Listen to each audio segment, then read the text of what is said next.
The morning sun cut across the Coronado Range complex like a blade, throwing long shadows across the firing line, where 47 SEAL snipers stood in rigid formation.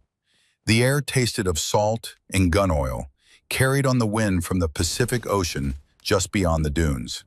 Behind them, the waves whispered against the shore, indifferent to what was about to happen. At the far end of the range, exactly 3,200 meters distant, that's 1.988 miles, nearly 2 full miles, a distance where the curvature of the Earth itself became a factor in the mathematics.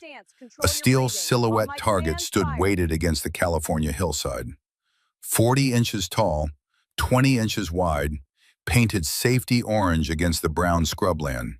It might as well have been on the moon. Petty Officer Lyra Ashford stood at the firing line, dwarfed by the Barrett M8 2A1 rifle propped beside her on its bipod. The weapon was a monster, 32 pounds of machined steel and polymer, designed to punch holes through armored vehicles at distances most people couldn't see with the naked eye. The barrel alone was 29 inches long, nearly half her height. She was 5'2" and weighed 108 pounds. The rifle, fully loaded, weighed almost a third of what she did. Commander Silas Ironside Thorne stood 10 feet away, arms crossed over his chest, his weathered face carved from granite and doubt. 61 years old, 34 years in the teams. He'd seen everything the world could throw at a man and survived it all. The scars on his neck, visible above his collar, proved that much. He looked at Lyra Ashford the way a man looks at a ghost he'd rather not see. "That gun weighs more than you do, Petty Officer Ashford." His voice carried across the assembled snipers, amplified by the morning silence. "This isn't a science fair." A ripple of laughter moved through the crowd. Not cruel exactly, just skeptical. These were men who'd earned their place here through blood and pain and sacrifice. They'd stacked bodies in Fallujah, in Helmand Province, in a dozen other places whose names were still classified. They'd made shots that changed the course of battles, that saved lives, that ended threats from distances that defied comprehension. And now they were being asked to watch a woman barely into her mid-20s, small enough to be mistaken for a high school student, attempt to break a record that had stood for 5 years. Lyra didn't acknowledge the laughter.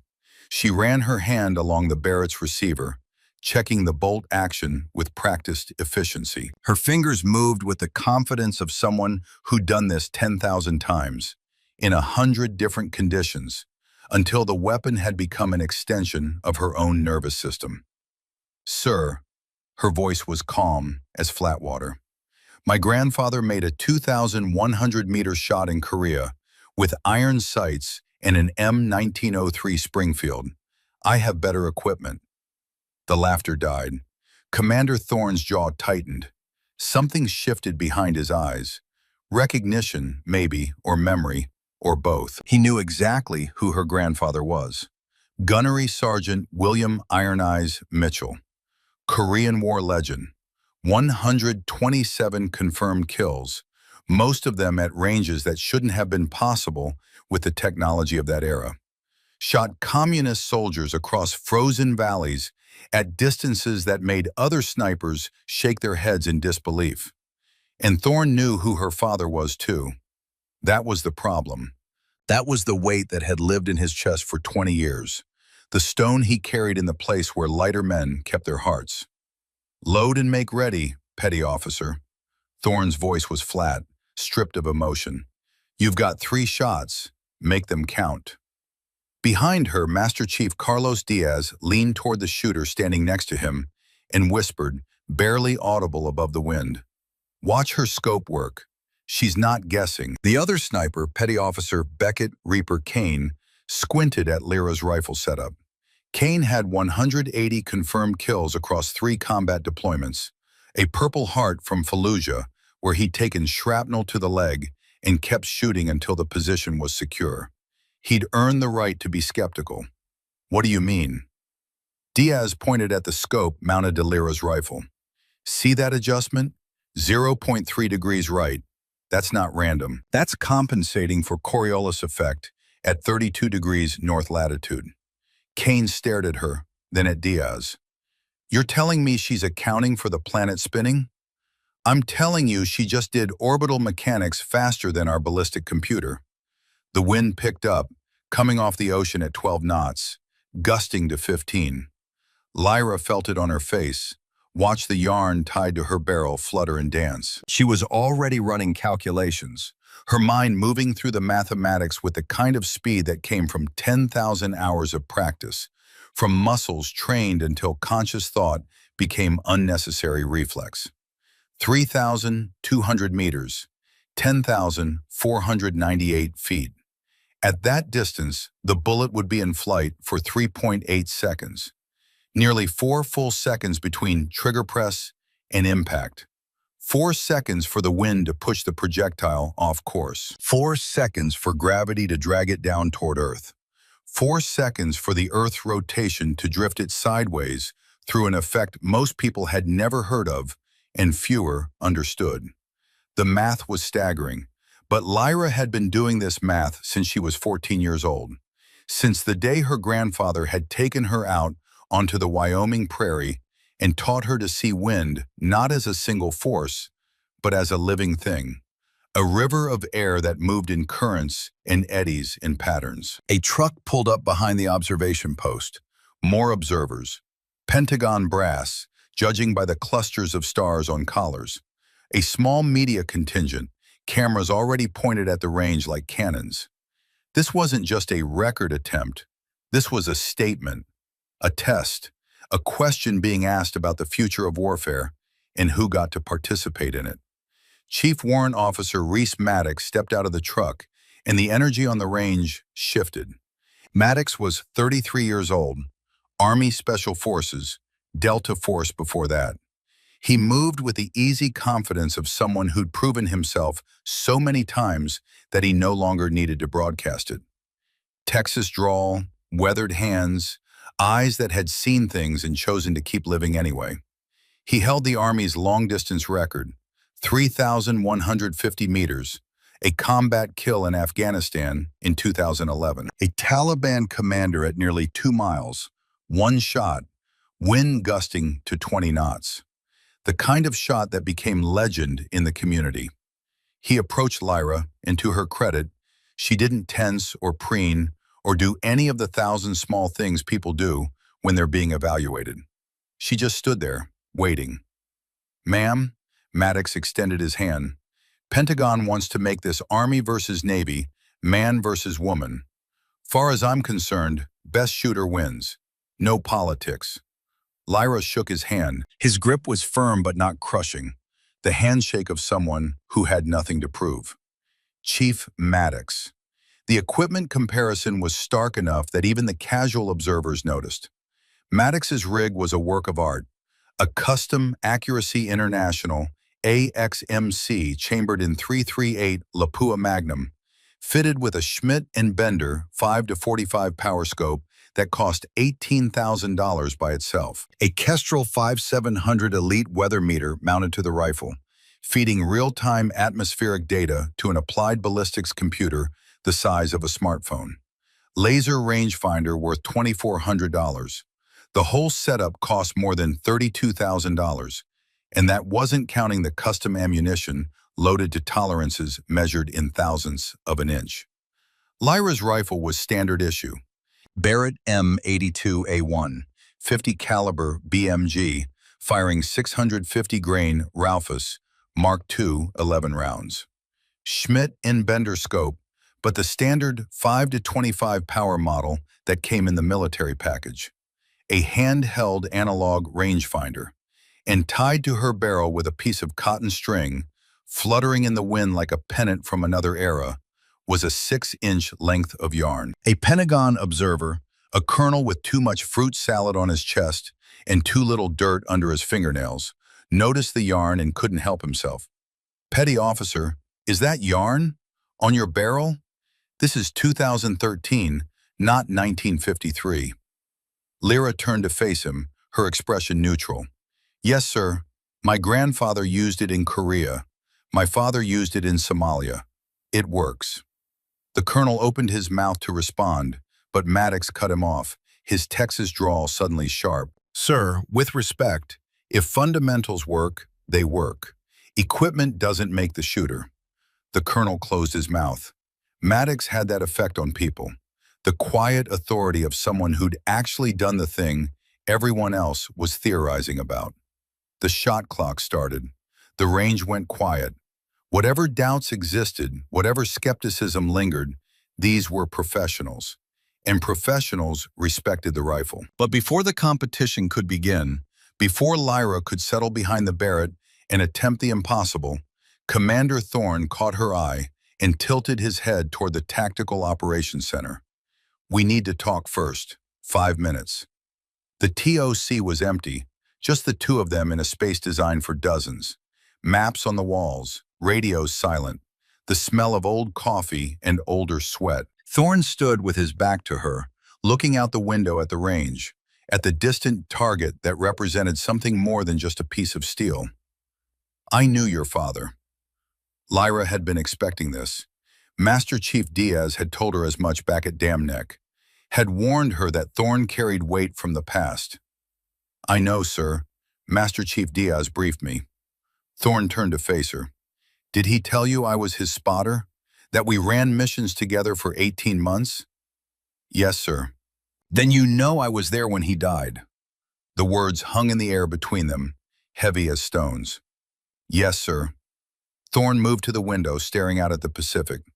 Your father was the best sniper I ever worked with. Best I've ever seen, before or since. He had a gift, same gift you apparently inherited. He could read conditions other people couldn't see, made shots that shouldn't have been possible. Lyra said nothing. She could feel where this was going, could sense the shape of the conversation like a sniper reading wind. Thank you, sir. Thorne's voice hardened. I'm not complimenting you. I'm telling you why I don't want you in my program. The words hit like a physical blow. Sir? He turned back to her, and she could see the weight he carried, could see 20 years of guilt and grief etched into the lines around his eyes.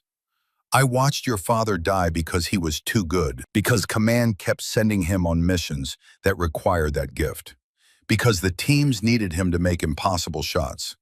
So they kept putting him in positions where he had to make them. And eventually, the odds caught up. He moved closer. She could see the scars on his neck now, could see where shrapnel had torn through flesh and muscle, missing the carotid artery by millimeters. He died at 34 years old, leaving behind a 6-year-old daughter who grew up without a father. You think I want to watch that happen twice? You think I want to train you, send you downrange, and explain to some hypothetical family of yours why their mother didn't come home? Permission to speak freely, sir. Denied. I'm not done. Thorne was close enough now that she could smell the coffee on his breath, could see the faint tremor in his hands that he was trying to control. Your father died because he was good at killing people from a long way off. That's the job. That's what we train you to do. You excel at this. You're going to get sent to places where people are trying to kill you back. And you know what the difference is between you and every man in this compound? He didn't wait for her to answer. They're bigger, stronger, faster, can carry more gear, hump longer distances, survive more damage. You might be the best shot I've ever seen, but if you're wounded and need to be carried 3 miles to extraction, you're a liability. This isn't about equality. This is about mission success and bringing everyone home. Lyra held his gaze. Then I'll make sure I don't miss, sir. Thorne shook his head, and something that might have been a smile flickered across his face before dying. You sound exactly like him. That's what scares me. My father died doing what he was born to do, sir. I'm not here to be safe. I'm here to be worthy of his name. The silence stretched between them. Outside, she could hear the wind picking up, could hear voices as the crowd gathered for the competition. Thorne looked at her for a long moment, and she wondered what he saw.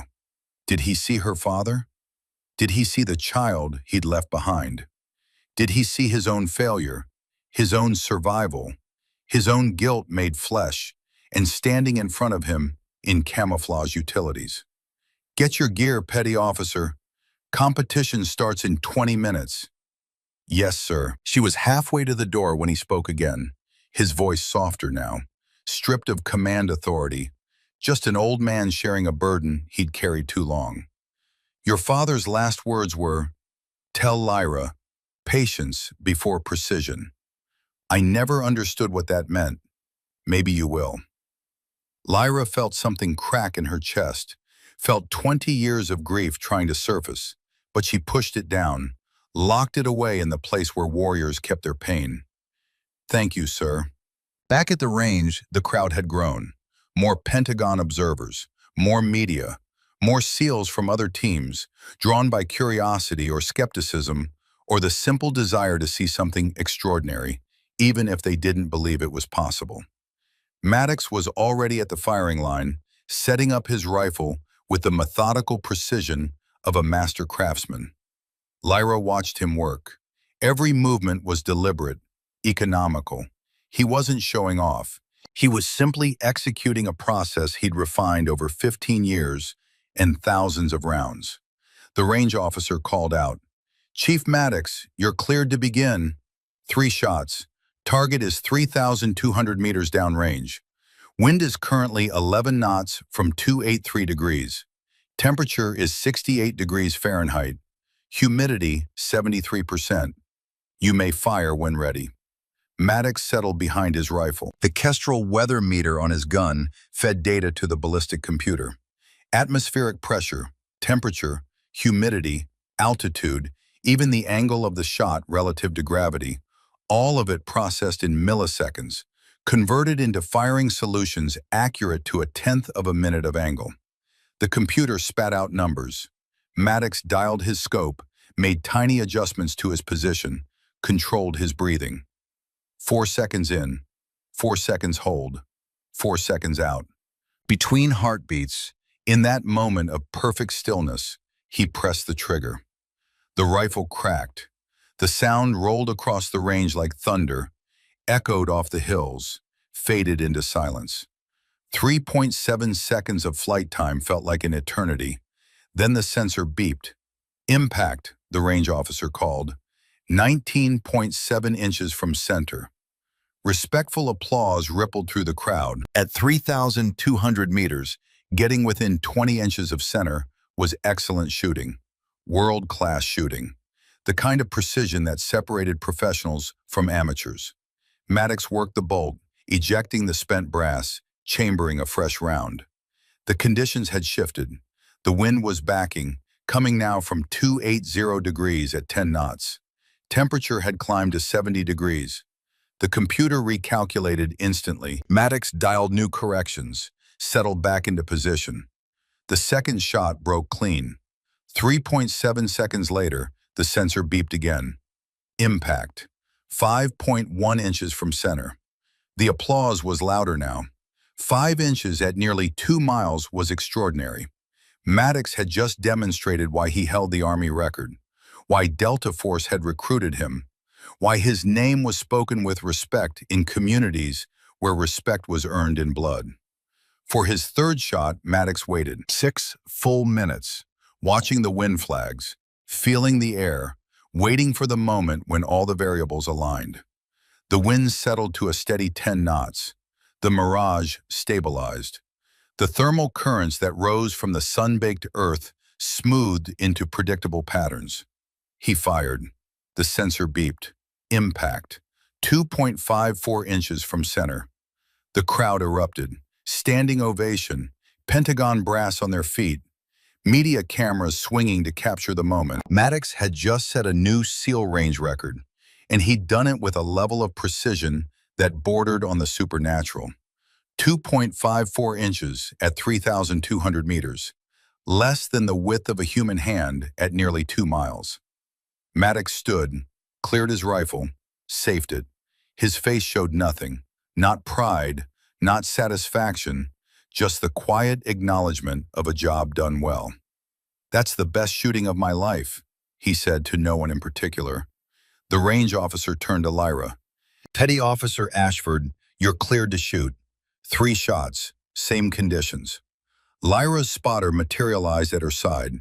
Senior Chief Garrett Wolfe, a SEAL who'd served with her father in the 90s, who'd been at Mogadishu during the battle that Americans called Black Hawk Down and Somalis called the Day of the Rangers. Wolfe was 46 years old now, gray in his beard, slower than he'd been but steadier, the way old wood is steadier than green. "Ashford," he said quietly, "your father taught me half of what I know about this job. Let me help you make history." Lyra nodded. She knelt behind the Barrett, settling into the prone position with fluid economy. No wasted movement. She adjusted the bipod legs with precise half-turns until the rifle was perfectly level. Pulled the buttstock into her shoulder, wrapped her support hand around the forend, curled her firing hand around the pistol grip. She didn't use a ballistic computer. She did the math in her head. Distance, 3,200 meters, 10,498 feet. Bullet, 50 caliber BMG, 650 grain Raufoss, muzzle velocity 2,799 feet per second. Bullet drop at that distance, 1,082 inches. That was 90.2 feet, the height of a 9-story building. She had to aim 90 feet above the target just to compensate for gravity. Wind. She looked at the yarn tied to her barrel, watched it flutter. 12 knots from 278 degrees. But wind wasn't constant. At her position, 12 knots. At 1,500 meters, halfway to the target, she could see grass bending differently. 10 knots, maybe. At the target, the flag hung nearly limp. 9 knots. Average effective wind, 10.3 knots from 278 degrees. Wind drift at 10.3 knots, approximately 368 inches. 30.7 feet. She had to aim 30 feet to the left of where the target appeared. Coriolis effect. Northern hemisphere, shooting southwest. The Earth rotated at roughly 1,000 miles per hour at the equator, slower at higher latitudes. During the 3.8 seconds the bullet would be in flight, the Earth would rotate slightly, and the target would move with it. Not much, just 11.2 inches to the right. But at this distance, 11 inches was the difference between a hit and a miss. Spin drift. The rifling in the barrel imparted a clockwise spin to the bullet for stability. That spin caused the projectile to drift slightly right over long distances. 6.8 inches at 3,200 meters. Temperature, 70 degrees Fahrenheit, climbing to 72. The air density was decreasing as it warmed. Less dense air meant less resistance. The bullet would fly slightly faster, impact slightly higher, adjust down 0.3 minutes of angle. All of this calculated in 4 seconds. All of this math that most people couldn't do with a calculator and unlimited time, Lyra did in her head in the time it took to draw a breath. She settled into position, breathing, 4 counts in, 4 counts hold, 4 counts out. Her heart rate dropped from 68 beats per minute to 58. Between heartbeats, in that space of perfect stillness, she pressed the trigger. The Barrett roared. The buttstock punched her shoulder. The muzzle brake redirected the blast sideways, kicking up dust in twin plumes. 3.8 seconds of flight time. The sensor beeped. Impact, the range officer called. 9.4 inches from center. Not good enough. 7 inches worse than Maddox's best shot. The crowd murmured, disappointed but not surprised. It had been a long shot anyway, watching a woman try to beat one of the best shooters in the world. Wolfe leaned close. Wind gusted right as you broke the shot. Pushed you high and right. Not your fault, but we need to adjust. Lyra worked the bolt, chambering a fresh round. She made corrections. Down 2.3 minutes of elevation, left 1.5 minutes of windage. Watched the yarn for 90 seconds, waiting for the wind to stabilize. When it settled, she fired again. 3.8 seconds. The sensor beeped. Impact. 2.77 inches from center. Better, much better, but still 0.23 inches worse than Maddox. The crowd was anxious now. Lyra had 1 shot left, One round to beat a record set by one of the finest shooters alive. She chambered her final round. And then she did something that made Wolf's eyebrows rise. What time did Maddox make his best shot? Wolf checked his notes. 0:85, 4 hours. Why? What time is it now? 0921. Lyra was silent for a moment, her eyes closed, her mind working through calculations that had nothing to do with bullets or wind. We wait. What? Ashford, we're burning time. Trust me, we wait exactly 3 minutes. The crowd shifted, uncertain. Pentagon observers checked their watches. Media crews zoomed in, trying to capture whatever was happening. Maddox, standing to the side with his arms crossed, watched with the professional interest of one master studying another.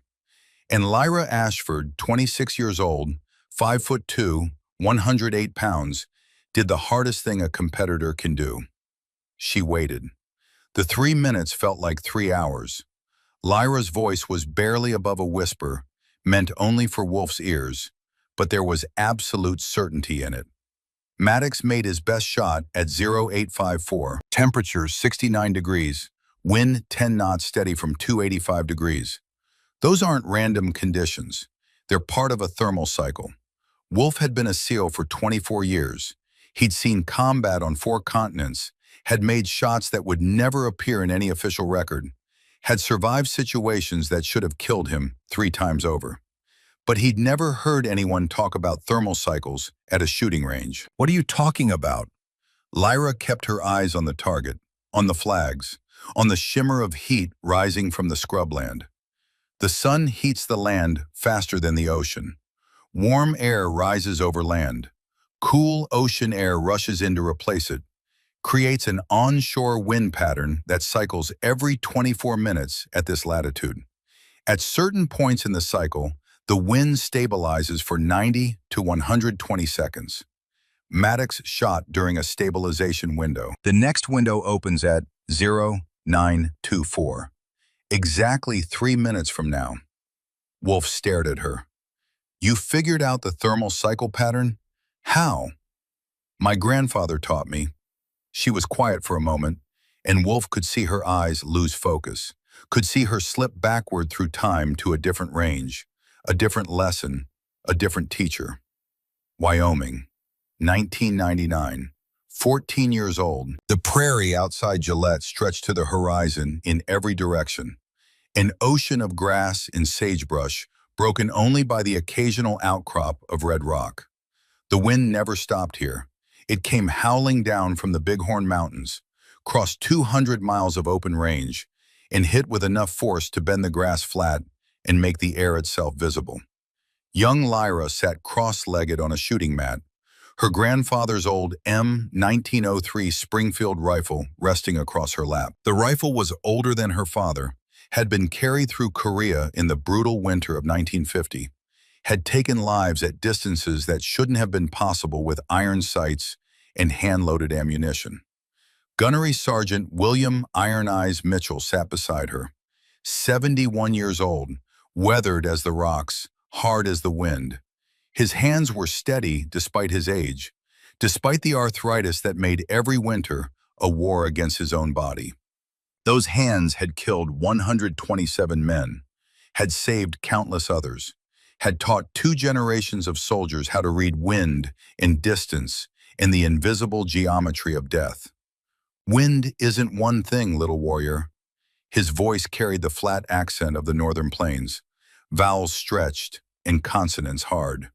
Wind at your position, wind at the target, wind at every point between, all different. You've got to read the whole picture, not just what you feel on your cheek. Young Lyra squinted out across the prairie. But how can I know wind I can't feel? You watch it. He pointed at the grass, at the dust devil spinning in the distance, at the shimmer of heat rising from the dark soil. The air tells you everything if you learn to listen. Watch the grass.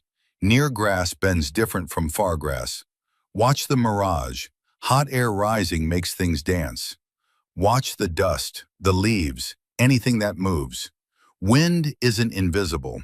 You just have to learn how to see it. He handed her the rifle. 680 yards downrange, a coyote loped across a ridge, hunting for prairie dogs in the afternoon heat. The wind was chaos, gusting from the northwest 1 second, swinging south the next, dying to nothing, then roaring back. Wait for it, her grandfather said. Wind patterns cycle. If you're patient, they repeat. Young Lyra pressed her cheek to the stock, found the coyote in her iron sights. The wind pushed, pulled, shifted. She waited, watched, learned to see the invisible. 30 seconds passed, 40, 50. The wind dropped. For 7 perfect seconds, the grass stood straight, the dust settled, the air went still. Now, she fired. The 30-06 barked. The coyote dropped mid-stride, dead before it hit the ground. Her grandfather put his hand on her shoulder, and there was pride in his voice, but also something heavier. Sadness, maybe, or foreknowledge. That's the Mitchell gift, passed through blood. Your great-grandfather had it. Below Wood, 1918. I had it. Chosin Reservoir, Korea, 1950. Your father has it in the teams right now. He looked at her seriously. Now you have it. He was quiet for a moment, watching the distant ridge where the coyote lay still. Use it to protect, Lyra. Never harm needlessly. And remember, patience before precision. Always. She didn't understand what he meant then. She was 14 years old, proud of her shot, eager to prove herself. But she'd remember those words. They'd echo through her life like a prophecy, like a warning, like a gift wrapped in sorrow. Back at Coronado in 2013, Lyra opened her eyes. The memory faded. The Wyoming prairie disappeared, replaced by California scrubland and the weight of 47 pairs of eyes watching her. But there was more than just the thermal cycle. She'd seen something else, realized something that Maddox had missed despite his $32,000 equipment and 15 years of experience. Wolf. How tall is Maddox? Wolf blinked at the question. 6'1"? Why? Lyra's mind was already racing through the geometry. Maddox's height, 6'1". Prone position, eye level approximately 69 inches above ground. Her height, 5'2". Prone position, eye level approximately 60 inches above ground. Difference, 9 inches. At 3,200 meters, a 9-inch difference in shooter height translated to a 0.18 minute of angle variation in the shooting angle. 0.18 minutes of angle at 3,200 meters equaled approximately 6 inches of vertical impact shift. Maddox's ballistic solution had been perfect for his height, for his eye level, for the angle at which he saw the target. But Lyra wasn't 6'1". She was 5'2". The angle was different. The solution needed to be different. She needed to adjust down an additional 0.3 minutes. Wolf watched her eyes move, watched her lips move silently as she worked through the math. You just calculated shooter height differential at 3,200 meters? In your head? It's just geometry. The clock on the range display clicked over. 0924. Exactly. The wind flags went still. The grass stopped bending. The thermal cycle had reached its stabilization point, and for the next 90 seconds, maybe 120 if they were lucky, the air would be as close to perfect as nature allowed. Lyra loaded her final .50 caliber round. The cartridge was massive, nearly 6 inches long, heavy as a small handgun. She chambered it with a solid click, felt the bolt lock home. She made her final adjustments. Maddox's data confirmed as baseline. Thermal cycle window open. Height compensation, down 0.3 minutes additional. She settled behind the Barrett M82A1 one last time. Controlled her breathing. 4 counts in, 4 counts hold, 4 counts out. Her heart rate dropped to 54 beats per minute, the lowest it had been all day. The world narrowed. The crowd disappeared. The Pentagon observers, the media cameras, the SEAL snipers, Maddox, Wolf, even Commander Thorne, All of it faded until there was nothing but the rifle and the target and the 3,200 meters of air between them. The crosshairs were rock steady. The orange target filled her scope, impossibly small, impossibly distant. She could see the heat shimmer around it, could see the microscopic movement of the steel in the wind, could see details that shouldn't have been visible at nearly 2 miles. Between heartbeats, in that space of absolute stillness that exists between one contraction of the heart and the next, when the body is perfectly motionless, when even breath ceases for a fraction of a second, she pressed the trigger. The Barrett cracked like thunder. The muzzle blast kicked up a cloud of dust. The rifle punched back against her shoulder with brutal force. The bullet left the barrel at 2,799 feet per second, spinning at 270,000 revolutions per minute. A copper-jacketed piece of tungsten carbide core designed to penetrate armor.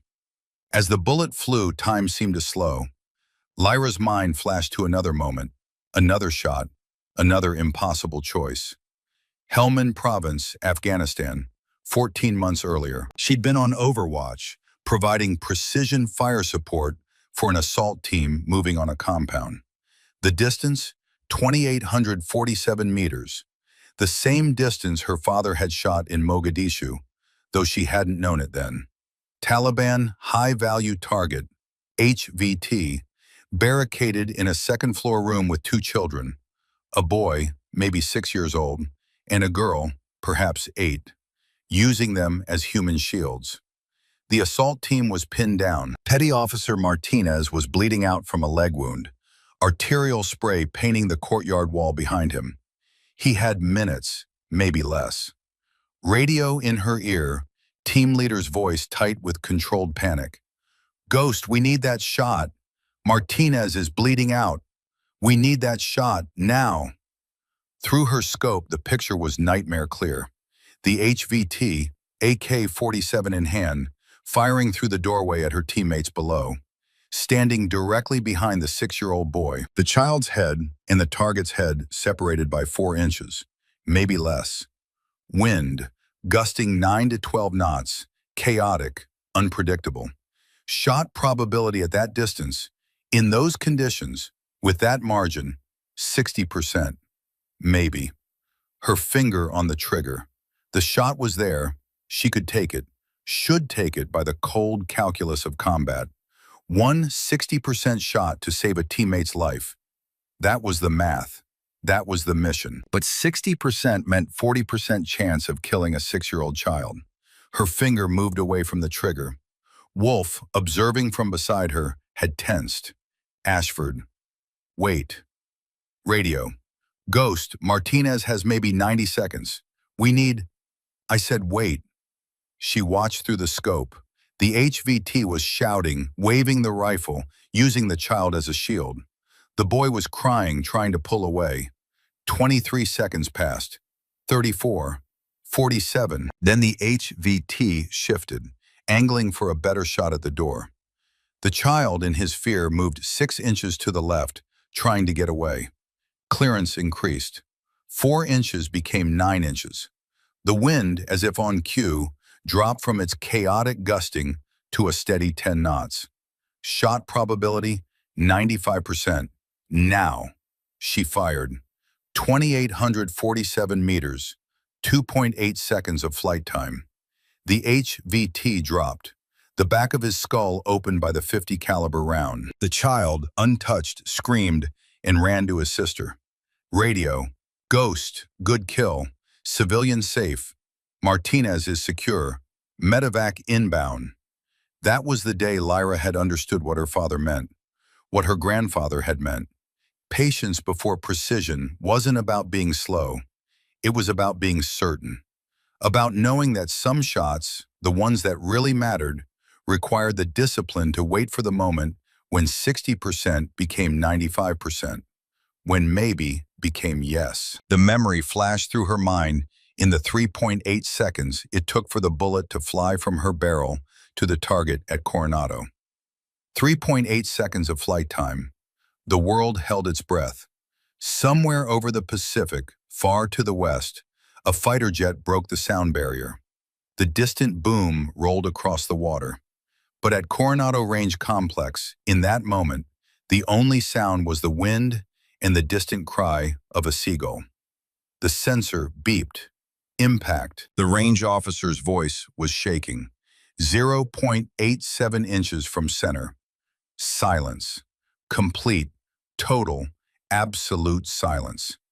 Then the range officer's voice again, stronger now, official, making it real. I repeat, 0.87 inches from center. The crowd exploded. 47 SEAL snipers roared approval. Men who'd spent careers perfecting the craft, who'd made shots under fire that saved lives and ended threats, who'd earned the right to be the harshest critics. They were on their feet, shouting, applauding, acknowledging something they just witnessed that transcended competition. Pentagon brass stood. Media crews swung their cameras. And Reese Maddox, Chief Warrant Officer, United States Army, holder of the Army long-distance record, crossed the range at a dead run. Ma'am, he was breathing hard when he reached her, and there was no defeat in his face, no wounded pride, just pure admiration. That is the finest shooting I have ever witnessed in my life. How did you do that? Lyra was standing now, clearing her rifle, making it safe with the automatic precision of someone who'd done it 10,000 times. Height differential, Chief. Your ballistic solution was perfect for your eye level. I adjusted for mine. Maddox stared at her. Then he started laughing, a sound of genuine wonder. You calculated angle variation based on shooter height? At 3,200 meters? He shook his head. Ma'am, you didn't just beat me, you advanced the science. I've been shooting 15 years, never even considered that variable. He extended his hand. Lyra shook it. His grip was firm, respectful, the handshake of an equal. I'm honored to have lost to you. The range officer was making it official now, his voice carrying across the loudspeakers. New SEAL precision record. Petty Officer Lyra Ashford, 3,200 meters, 0.87 inches from center. The applause rolled across the range like thunder. Commander Thorne stood at the observation post, and Lyra saw him watching her, saw something in his face that might have been pride or grief or both.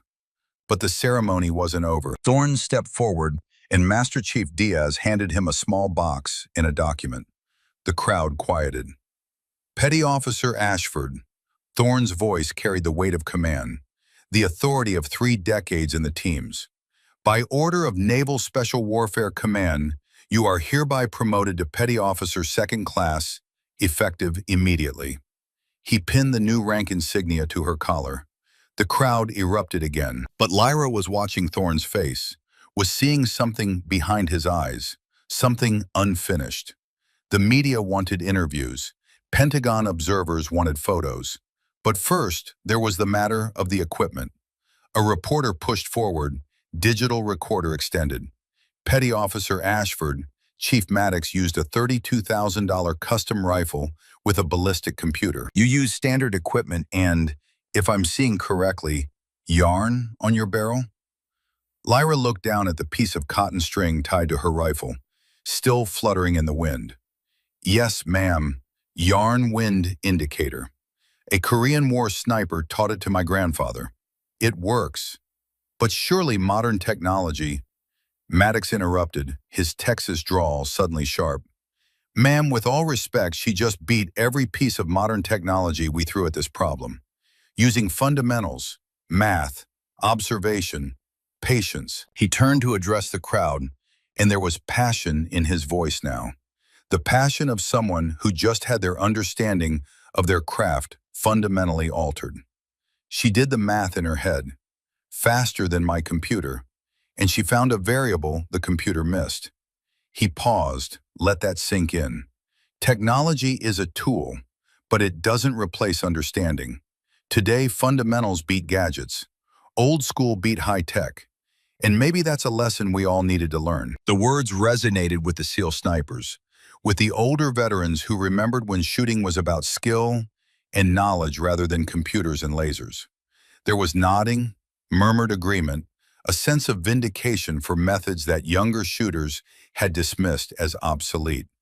Later, when the crowd had dispersed and the media had gotten their footage, and the Pentagon observers had returned to their air-conditioned offices in Washington, Commander Thorne found Lyra alone at the armory, field stripping her Barrett with the meditative focus of ritual. He stood in the doorway for a long moment, watching her work. Her hands moved with absolute certainty, breaking down the rifle into its component parts, cleaning each piece, reassembling it with the kind of muscle memory that came from 10,000 repetitions. "Your father gave me something." Thorne's voice was quiet. "The night before the Quick Reaction Force mission, October 3rd, 1993, he pulled a worn envelope from his jacket. Told me, if I don't make it back, give this to Lyra when she's ready." He held it out. The envelope was yellowed with age, creased from 2 decades of being carried in pockets and packs. "I think you're ready now." Lyra took it with hands that wanted to shake but didn't. The envelope was addressed in her father's handwriting, the same neat block letters she remembered from birthday cards and letters home.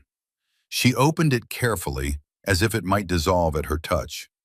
Inside was a single sheet of paper, lined notebook paper, the kind soldiers bought at PX stores around the world. The handwriting was rushed, written by someone who knew time was short. "Dear Lyra, if you're reading this, I didn't make it home. I'm sorry, but I need you to understand something. The longest shot isn't measured in meters. It's choosing to serve, knowing I might not return to you. It's making the hard call when lives depend on it. It's having the patience to wait for the right moment, even when everything screams to act now. Precision isn't about speed, it's about certainty. Patience before precision, little warrior. Always. When you're old enough, you'll understand what I mean. I love you more than words can say. Be strong, be patient, be precise. Dad." Lyra read it twice, 3 times. The words blurred as tears welled up, tears she'd been holding back for 20 years, since the day the chaplain had come to her grandfather's ranch with the folded flag and the official condolences, and the story about how her father had died. Thorne's voice was gentle now, stripped of command authority. He knew he might not come back. "So he gave you the one lesson that would keep you alive. Today you prove you learned it." Lyra looked up at him, and for the first time since arriving at Coronado, she let the tears fall. "Sir, what really happened in Mogadishu?" Thorne was quiet for a long moment. "That's a story for another time, petty officer. Right now, enjoy your victory. You earned it." But Lyra had spent 20 years not knowing. 20 years with the official story that didn't quite add up. 20 years wondering about the father she barely remembered. "Sir, please." Thorne looked at her, and she saw the weight he carried, saw the guilt and grief of 2 decades. "Not tonight, Ashford. Tonight you're the woman who just broke the SEAL precision record. Tonight you're the shooter who beat the best the military has to offer, using nothing but fundamentals in a piece of yarn. Tonight, that's enough." He turned to leave, then paused at the door. "But tomorrow, if you still want to know, I'll tell you everything. The whole truth. What really happened on October 4th. What your father did. What it cost him. What it cost all of us." He was gone before she could respond. Lyra sat alone in the armory, her father's letter in one hand, her rifle in the other, and finally understood what her grandfather had meant all those years ago on the Wyoming prairie. Patience before precision wasn't about shooting. It was about life, about knowing when to act and when to wait, about understanding that some moments could never be rushed, that some truths took 20 years to reveal themselves, that some shots, the ones that really mattered, required the discipline to let them come to you rather than forcing them. She folded the letter carefully, put it back in the envelope, and tucked it into her breast pocket over her heart. Tomorrow she would learn the truth about her father. Tonight she would honor what he'd taught her by being patient enough to let that truth wait one more night. She could wait. After 20 years, what was one more night? But before that record attempt, before the 3-minute wait and the impossible shot, there had been 8 weeks of testing that nearly broke her. 8 weeks earlier.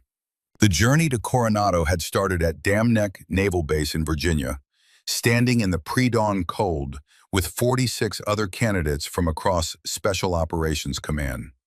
The Precision Marksman Initiative, invitation only, the best of the best, SEALs, Rangers, Force Recon Marines, Green Berets, 3 women in the original candidate pool. Lyra was the only one who'd made it past the first week. The qualification chute was elegant in its brutality. 10 shots at 1,000 meters. Targets moving at 3 miles per hour on a lateral track. Wind gusting to 15 knots from the northeast. Score 10 hits within a 10-inch circle or go home. The math was staggering. 15 knots translated to roughly 17 miles per hour, hitting from 070 degrees. A quartering crosswind that would push the bullet off course by nearly 70 inches at 1,000 meters if you didn't compensate. And the targets were moving. 3 miles per hour didn't sound like much, but at 1,000 meters, you had to lead the target by 28 inches just to connect. Combine the wind drift and the lead calculation, and you were aiming more than 8 feet away from where the target actually appeared. Most people couldn't do that math with a calculator in 10 minutes. Lyra did it in her head in 3 seconds. At Dam Neck, she'd applied the lessons her grandfather had taught her on that Wyoming prairie. First shot, wind at her position, was 15 knots from 070. But at 500 meters, she could see the grass bending differently. Wind had shifted to 12 knots from 060. At the target, a flag hung limp, maybe 8 knots. Average it out, 12 knots effective wind from 065 degrees. She adjusted her scope, settled into position, controlled her breathing. 4 seconds in, 4 seconds hold, 4 seconds out. Felt her heartbeat slow to 58 beats per minute. Between heartbeats, in that moment of perfect stillness, she squeezed the trigger. The rifle roared. The buttstock punched her shoulder. The muzzle brake redirected the blast sideways, kicking up dust in twin plumes. 1,000 meters away, the target's paint exploded in a puff of orange dust. Hit, center mass. The spotter called, 10 ring. By the 8th shot, the other candidates had stopped shooting their own strings and were watching her. There was something hypnotic about it. The way she would pause, eyes closed, head tilted slightly, as if listening to a frequency only she could hear, then make a tiny adjustment to the scope and fire. Shot 9 hit low right, just inside the 10 ring. Shot 10, dead center. When the ceasefire was called, Lyra stood and cleared her rifle with the mechanical precision of someone who'd done it so many times it had become muscle memory. She didn't look at the other shooters, didn't check to see who'd passed or failed.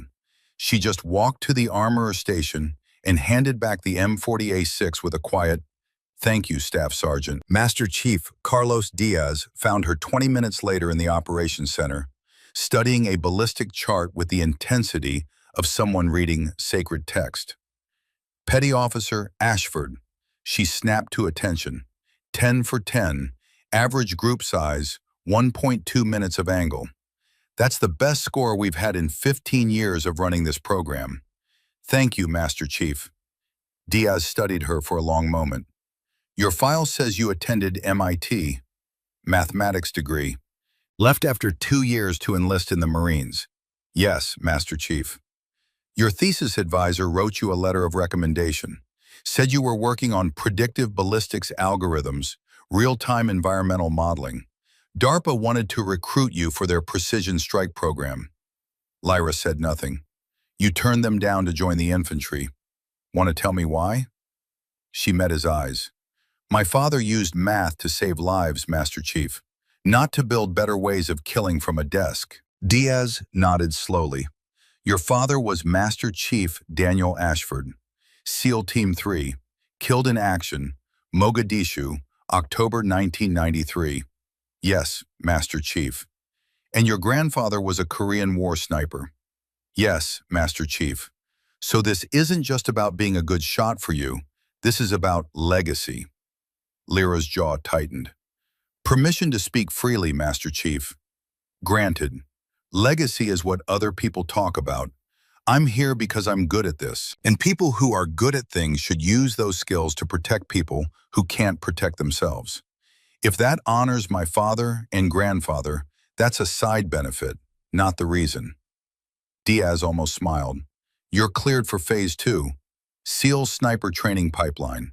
You'll report to Coronado in 72 hours. Pack for 6 months. It's going to be the hardest thing you've ever done. Yes, Master Chief. He turned to leave, then paused. One more thing, Petty Officer.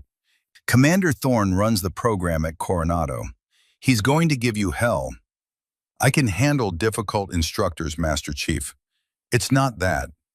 Diaz looked back at her, and something in his expression shifted. Commander Thorne was your father's spotter in Mogadishu. He was there when your father died. And from what I understand, he's carried that weight for 20 years. Lyra felt something cold settle in her chest. The file said my father died covering an evacuation, that his position took an RPG hit. That's what the file says. Diaz shook his head. But that's a conversation you need to have with Commander Thorne, not me. Just be prepared. He's not going to make this easy for you. Maybe not because you're a woman.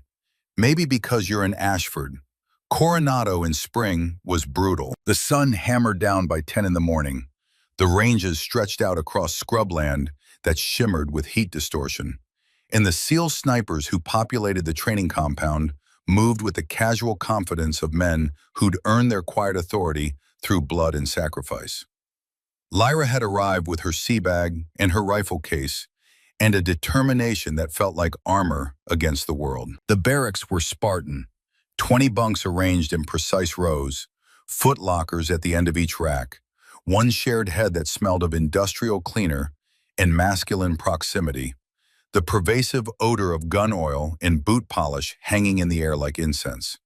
She got the bunk nearest the door, the one nobody wanted because people slammed in and out at all hours, because light from the corridor cut across it every time someone entered, because it offered no privacy and less comfort. She didn't complain, just made her rack with hospital corners tight enough to bounce a quarter, stowed her gear with the kind of precision that came from 4 years in the Marines, and reported for the first briefing at 0500 hours, 15 minutes early. Commander Thorne looked at her the way a man looks at a problem he doesn't want to solve. Petty Officer Ashford. His voice carried across the assembled class of 23 candidates. Lyra was the only woman. I understand you shot perfect at Dam Neck. Yes, sir, that's impressive. Means you can hit targets under controlled conditions. This program isn't about controlled conditions. This is about hitting targets when you're tired, cold, wet, scared, and someone's shooting back. You think you can handle that? Yes, sir. Thorne's eyes held hers for a long moment. We'll see.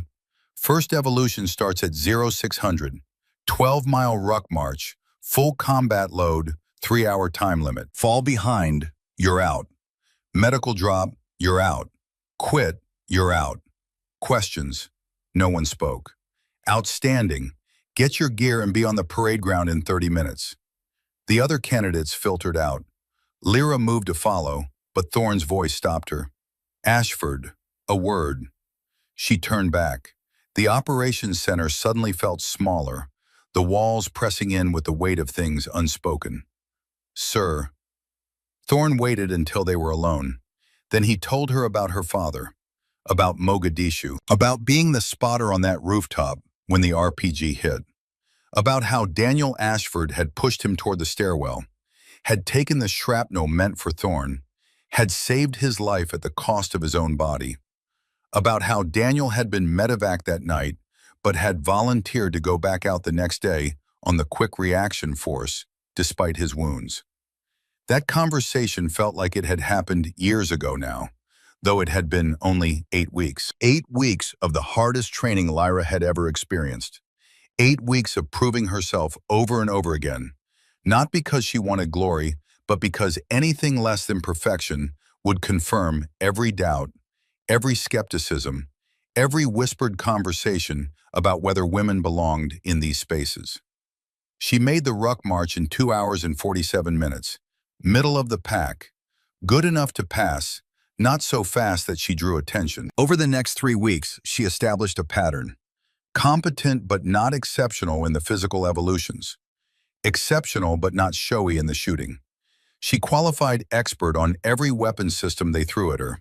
M4, M40A6, Mark 11, Barrett M82, even the old Vietnam-era M14 that some instructors still swore by. She could field strip and reassemble any of them blindfolded, could diagnose malfunctions by sound, could make shots that made the instructors exchange glances, but not quite shake their heads in disbelief. And then the sabotage started. Petty Officer Beckett Reaper Kane was the unofficial leader of the candidate class. 32 years old, 180 confirmed kills, a Purple Heart from Fallujah, where he'd taken shrapnel to the leg and kept shooting until the position was secure. He moved with the quiet lethality of a predator, spoke rarely but with weight, and commanded respect through competence rather than volume. He was also, Lyra realized by the end of week 2, the architect of a campaign designed to break her. Her rangefinder went missing before a long-distance shoot. She found it later, buried in her footlocker under her spare uniforms, placed there by hands that knew exactly where she'd look last. Her scope was mysteriously bumped out of 0, requiring a complete recalibration that took 8 minutes she didn't have before a timed evolution. Her ammunition got switched, 168-grain bullets instead of her carefully loaded 190-grain rounds.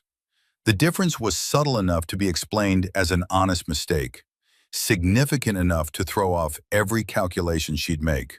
Small things, deniable things, things that could be accidents or oversights or simple bad luck. Lyra said nothing, just adapted. The day her scope was knocked out of 0, she showed up to the range and ran the recalibration drill in 8 minutes flat, then shot a perfect group at 800 meters using nothing but Kentucky windage, the old-school technique of hold over and hold off, without adjusting the scope at all. Pure math and muscle memory, and the kind of shooting her grandfather would have recognized. The day her ammunition was switched, she noticed it before loading her rifle, ran quick calculations for the different bullet weight and trajectory, and adjusted her aim accordingly. 5 shots at 1,000 meters, all within a 4-inch circle. Kane watched this with narrowing eyes. On the evening of week 3, he found her in the cleaning shed, field stripping her rifle with meditative focus. "You knew." His voice was flat, a statement rather than a question. Lyra looked up. "Petty Officer Kane, you knew someone was screwing with your gear. You knew it was us." She returned to cleaning the bolt carrier group, her hands moving with practiced efficiency. "If I'd known it was you, Petty Officer, I would have reported it to the senior instructor." Kane stood silent for a moment, studying her. Then, "Why are you here?" "Same reason you are, to become a better shooter." "No," he shook his head. "You're already a better shooter than half the guys in this compound. You don't need this program, so why are you really here?" Lyra considered lying, considered deflecting. Instead, she told him the truth. "My father died in Mogadishu when I was 6 years old. I have exactly 3 memories of him.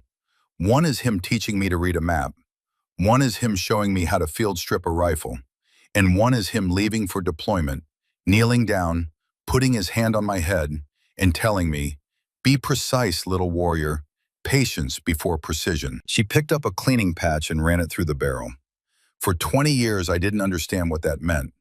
Then I joined the Marines and picked up a rifle and discovered I had a gift, the same gift he had, the same gift my grandfather had. And I realized precision isn't just about shooting. It's about discipline, control, making the right decision at the right time for the right reason." Kane nodded slowly. "Okay, I can respect that." Pause. "Does that mean you and your friends will stop sabotaging my gear?"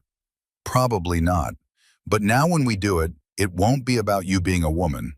It'll be about you being the competition. Lyra smiled slightly. I can live with that. Kane turned to leave, then stopped. One more thing, Ashford. That 800-meter cold bore shot you made yesterday. I watched you calculate the holdover in about 3 seconds, then put the round exactly where you called it. That was some savant-level shooting. Thank you. I wasn't complimenting you. I was warning you. Kane's voice was serious now, stripped of the competitive edge. You shoot like that in the field, people are going to come to depend on you. They're going to expect you to make the impossible shots. And the problem with being the person who can make impossible shots is that eventually someone's going to ask you to make one when you can't, when the conditions are wrong, the angle's bad, the wind's messed up. And if you take that shot and miss, someone might die. Lyra's hands stilled on the rifle. So what do I do? You learn the hardest lesson there is for someone with your talent. Kane met her eyes, knowing when not to take the shot. He left her alone with that thought and the smell of gun solvent. Week 5 brought the desert, the chocolate mountains in Imperial County, California. Miles and miles of nothing. Sand, rock, scrub brush, and heat that could kill you if you weren't careful. Daytime temperatures topping 115 degrees Fahrenheit. Nighttime lows dropping to the mid-40s. The kind of environment that stripped away pretense and exposed what a person was really made of. The exercise was simple in concept, brutal in execution. 72 hours of survival, evasion, and precision shooting. Each sniper was given an M40A6 rifle, 20 rounds, 3 days of water, and MREs. A ghillie suit, map, compass, and a PRC-152 emergency radio. The mission: locate and neutralize 3 targets spread across 50 square miles of desert. The targets were tactical mannequins positioned at unknown distances between 800 and 1,600 meters. Each one scored by an observer with a spotting scope and high-speed camera. The rules were clear. You could use the radio for genuine emergencies only. Using it for anything less than life-threatening got you disqualified. Failing to hit all 3 targets in 72 hours got you disqualified. The exercise was designed to break people, to sort those who could endure from those who would crack under the pressure of isolation and heat and the grinding toll of carrying everything you needed to survive on your back. Lyra moved through the desert like a ghost. First principle: heat management. She traveled only during early morning and late evening, finding shade during the brutal midday hours when the sun turned the desert into an oven, and staying still became a survival skill. She rationed her water, knowing that dehydration would destroy her ability to shoot long before it killed her. Second principle: patience. She spent hours glassing the terrain, searching for the mannequin targets, controlling the urge to rush, to panic when the first day passed and she'd only located 1 target. Panic was the enemy. Panic made you careless. Carelessness got you killed. Third principle: precision. When she found a target, she didn't take the shot immediately. She studied the angle, the wind, the temperature, the way the air shimmered with heat distortion. She waited for conditions to stabilize, for the variables to align, for the moment when uncertainty gave way to confidence. Target 1, Day 1, 1900 hours. Distance 1,247 meters. Wind 8 knots from the west, steady. Temperature 89 degrees and dropping fast as the sun set. Lyra waited 30 minutes for the mirage to calm, for the heat shimmer to fade with the dying light. Then she made the shot. Center mass. Perfect score. Target 2, Day 2, 0630 hours. Distance 1,612 meters. The longest shot she'd ever attempted. Wind variable 5 to 12 knots, shifting directions like a living thing. Temperature 74 degrees and climbing. Mirage already dancing across the desert floor, making the target waver and shift like something seen through troubled water. Lyra spent 90 minutes watching the wind, learning its pattern, discovering that it cycled every 11 minutes, building and falling in a rhythm as predictable as breathing, once you knew what to look for. She took the shot during a calm cycle. High right shoulder, still scoring. Not perfect, but good enough. Target 3, day 2, 14:30 hours. And this is where everything changed. Lyra had been stalking toward the suspected location of the third target for hours, moving low and slow through the scrub, when she spotted something that made her freeze. Beckett Kane, 200 meters to her right, also moving toward what was obviously the same target location. She glanced ahead. There at 1,043 meters, the third mannequin, positioned on a small rise, visible from both her location and Kane's. Whoever shot first would complete the exercise. Lyra was in position. Kane was still moving, hadn't set up yet. She could take the shot right now, claim victory, finish the evolution, move on to the next phase of training. She settled behind the rifle. Checked the wind. 15 knots from the northeast, gusting to 18. Checked the temperature. 107 degrees. Heat shimmer making the target dance like a hallucination. The conditions were barely acceptable. The gusting wind made precise calculations nearly impossible. The mirage was severe enough that the target's apparent position might be off by several inches from its actual location. She could take the shot, but it wouldn't be a good shot. The probability of success was maybe 60%. Maybe. Lyra Ashford did something that went against every competitive instinct she had. She waited, didn't shoot, let the moment pass. The sun crawled across the sky. The temperature peaked at 114 degrees, then began its slow descent. Lined up his shot. And then, just as Kane lined up his shot. And then, just as Kane was about to fire, just as Lyra was beginning to think she'd made a terrible mistake, the radio crackled to life. All stations, this is Search 2-3, emergency beacon activation.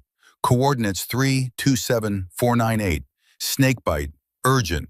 I say again, snakebite, urgent. Lyra's blood turned cold. She checked her map. Grid 327498 was 3.2 kilometers away. Rough terrain, broken rock and sand. 40 pounds of gear plus rifle. In 112-degree heat. The voice came again, and there was strain in it now, the edge of panic trying to break through training and discipline. This is Search 2-3. I'm hit. Rattlesnake. Right forearm. I'm having trouble breathing. Need immediate medevac. Lyra recognized the voice, Beckett Kane. She looked through her scope. Kane's position was empty. He must have rolled into cover after the bite, activated his emergency beacon. 3.2 kilometers, 90 minutes at best pace. Rattlesnake venom could kill in 2 hours, sometimes less, depending on the species, the size of the snake, the amount of venom injected, the victim's body weight, and health. Lyra looked at the target. One shot, complete the exercise, pass this evolution, move on to the next phase. Prove herself. Silence every doubt, or break protocol, call in on the radio, go help a man who'd been sabotaging her equipment for 3 weeks. There was no decision to make, not really. She keyed her radio. Search 2-3, this is Ashford. I'm breaking protocol, medical emergency, grid 327498. En route to your position, ETA 90 mics. I've got antivenom. The instructor's voice came back, cold and professional, the voice of someone reading from a script that had been written long before this moment. Ashford, be advised. Breaking protocol means automatic disqualification. Copy that. Lyra was already shouldering her pack, already moving. Don't care. Ashford out. 83 minutes later, she found Kane in a shallow depression between 2 rocks. His face was gray, lips going blue. His right forearm was twice its normal size. The skin stretched tight and shiny, the fang marks visible just above his wrist, like 2 small puncture wounds that had opened a door to death. She didn't waste time talking. Tourniquet above the elbow, tight enough to slow circulation, but not stop it completely. Inject the antivenom. 1 dose of Crofab that she'd packed on a hunch. Thank God, Thank her grandfather's paranoia about desert creatures. Thank every ounce of forward thinking that had made her carry an extra 2 pounds she'd hoped she'd never need. Field dressing over the wound site. Elevate the arm. Check his airway. Still breathing, but labored. The venom working its way through his system. His body fighting a war it might not win. You failed the test. Kane's voice was barely a whisper. For me, shut up and conserve energy. Helicopters inbound. The MH-60 arrived 13 minutes later, rotor wash blasting sand in every direction, the crew moving with practiced efficiency. The pararescue team loaded Kane onto a litter, started an IV, hooked him to monitors. As they lifted him into the bird, Kane grabbed Lyra's wrist with his good hand. Ashford. His eyes were unfocused, the venom and the anti-venom and the shock all conspiring to pull him under. Why? Save it. Just don't die. The helicopter lifted off, and Lyra stood in the desert silence, covered in dust and sweat and Kane's blood. She'd failed the exercise, disqualified, 3 weeks of hell, and she'd thrown it away for a man who'd been actively working against her. She pulled out her water bottle, took one sip to wet her throat, and started the long walk back to the rally point. The sun was brutal. The sand was endless, but she walked steady, head up, rifle slung, and felt no regret. 0200 hours, 18 hours after the medevac. Lyra stood at attention in the Tactical Operations Center, filthy and exhausted and ready for whatever came next. Commander Thorne sat behind his desk, his face unreadable in the harsh fluorescent light. Petty Officer Ashford, you failed the Desert Stalk exercise. Yes, sir. You broke protocol. Use the emergency radio for a non-life-threatening situation. Lyra's jaw tightened. Sir, respectfully, a rattlesnake bite is life-threatening. Medical says Kane had mild envenomation. He would have survived until the scheduled pickup 12 hours later. Or he could have gone into anaphylactic shock and died. I wasn't willing to take that chance. Thorne was quiet for a long moment, and Lyra couldn't read his expression. Couldn't tell if she was about to be sent home in disgrace, or given another chance, or something else entirely. Your after-action report says you located Target 3 at 1043 meters, had a clear shot, chose not to take it because conditions were suboptimal. Yes, sir. Thorne opened a file on his desk. So you waited for better conditions, even though taking the shot would have completed your exercise. Lyra said nothing. There was nothing to say. Petty Officer Kane is going to make a full recovery. Thorne's voice was neutral, giving nothing away. He'll be out of the program for 2 weeks medical hold, but he'll be back. He asked me to give you a message. Lyra waited, heart pounding. He said to tell you, best shot I ever saw someone not take. Thorne opened a small box on his desk. Inside was a sealed trident insignia, silver and heavy and weighted with meaning. This program isn't about shooting, Petty Officer Ashford. Any idiot can learn to pull a trigger. We're training you to know when to pull the trigger, when the shot matters, when it doesn't, when mission success is more important than individual glory, when saving your teammate's life is more important than finishing an exercise. He pushed the box across the desk toward her. You're not a SEAL, you're a Marine. This doesn't make you one, but this is a token from the men in this compound. You earned their respect. Pause. Report to Building 7 at 0600 hours. You're approved for the SEAL Precision Record Attempt. 3,200 meters. 2 weeks to prepare. Lyra stared at the trident, not quite believing what she was hearing. Sir, I don't understand. I failed. Thorne stood, moved to the window, looked out at the dark range beyond. The exercise you failed was never about the targets, Petty Officer. It was about judgment under pressure. About making the hard call when nobody's watching, when no one would blame you for taking the easy path. He turned back to face her. And Ashford, your father would be proud. After he left, Lyra sat alone in the operations center, holding the trident insignia, and let herself cry for the first time since she'd enlisted. Not because she'd failed, because for the first time in her life, she understood what her father had meant. It wasn't about the shot, it was about the judgment, the discipline to wait for the right moment, even when everything inside you screamed to act now. That night she wrote in her journal, Target 3 did not engage. Conditions suboptimal. Mission success defined differently than expected. Lesson learned. Judgment matters more than speed. 6 years later, Naval Special Warfare Center, Coronado, California, 2019.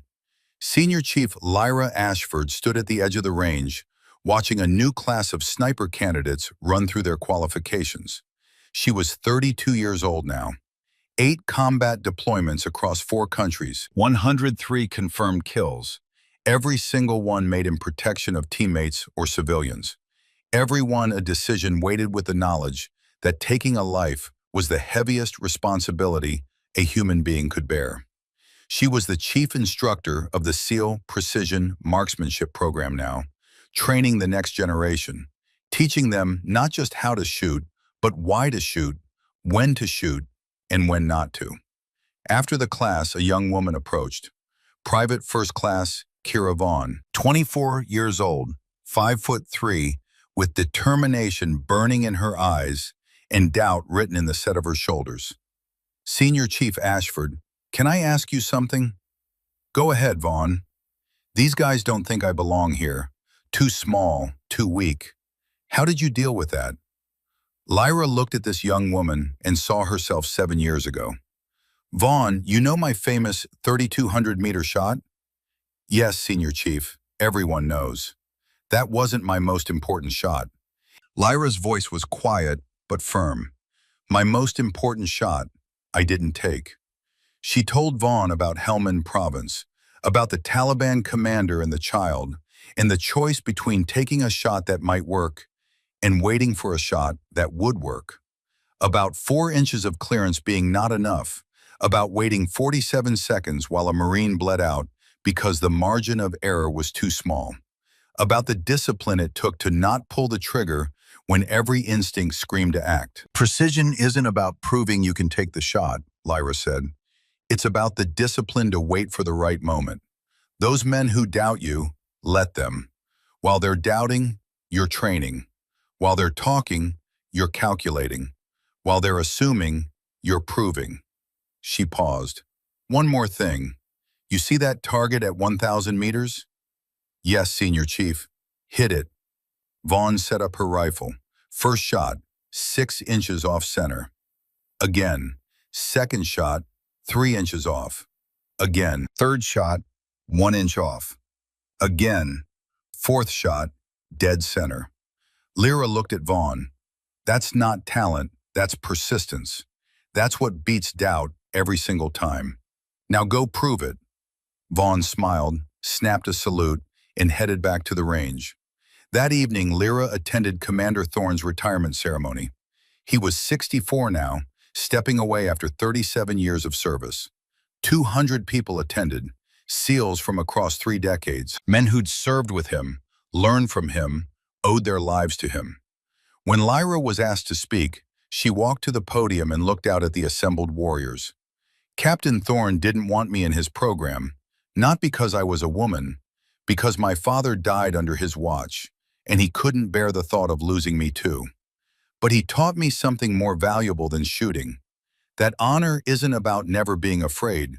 It's about acting despite the fear. That precision isn't just about bullets. It's about decisions, judgment, character. She presented Thorne with a custom-engraved Barrett M82A1 for Captain Silas Thorne from the Ashford family. Daniel, Mogadishu, 1993, 2,847 meters. Lyra, Coronado, 2013, 3,200 meters. 2 shots, 1 legacy. Patience before precision. Thorne accepted the rifle with tears in his eyes. Your father would be so damn proud. Not of the 3,200 meters, of the shot you didn't take. That's when I knew you weren't breaking records. You were honoring what they stand for. That night, Lyra returned to the range alone. She set up the Barrett, loaded one round, and looked downrange at the target 3,200 meters away. But she didn't shoot. She pulled out her father's letter, read it one final time. Then she folded it carefully and placed it in an envelope addressed to Kira Vaughn. Inside, she'd written, "The longest shot isn't measured in meters. It's measured in the choices you make, the lives you protect, and the legacy you pass forward. Your journey is just beginning. Make it count." Senior Chief Lyra Ashford. Tomorrow she would give Vaughn the letter, would continue training the next generation, would honor her father not by chasing his ghost, but by living the lessons he taught. The Ashford legacy wasn't about distance, it was about purpose. And Lyra Ashford had finally found hers. Not as the woman who broke the SEAL sniper record, but as the warrior who understood that precision without judgment was just mathematics, and that the longest shot was always the one that saved a life. Her father had known that, had died proving it. And now finally Lyra knew it too. The warrior's path didn't end. It continued through her, through Vaughn, through every shooter who learned that the trigger was the last choice, not the first. That was the real record, the one that mattered. And it would never be broken, only carried forward, one precise shot at a time. But that wasn't the end of the story. The next morning, Lyra woke to find an email waiting in her inbox. The sender was Captain Silas Thorne, retired. The subject line read simply, "Your father." She opened it with hands that trembled despite 4 years of holding rifles steady. "Lyra, there's something I need you to know. Something I should have told you 6 years ago, on the day you broke the record. This morning, I submitted final paperwork to the Department of Defense. After 20 years of classification, the truth about Operation Gothic Serpent is being released to the public. Your father's shot wasn't just the longest in SEAL history at the time. It was a shot that saved 12 lives. 12 Pakistani peacekeepers who would have died if he hadn't taken that impossible chance at 2,847 meters. The shot gave away his position. A Pakistani helicopter providing air support saw the muzzle flash. In the chaos of battle, they misidentified it as enemy fire. They engaged with rockets. Your father was killed by friendly fire, by the very people he just saved. For 20 years, the government buried this truth. Political sensitivity, diplomatic relations.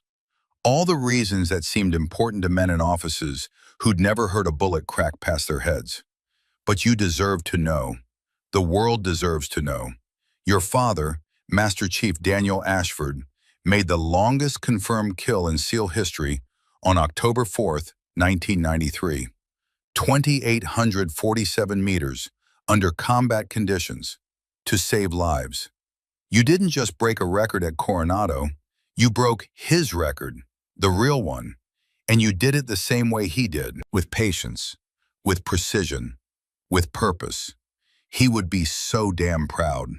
V.R. Silas Thorne, Captain, USN, retired.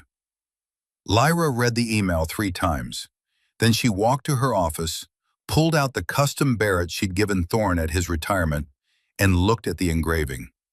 Daniel, Mogadishu, 1993, 2,847 meters.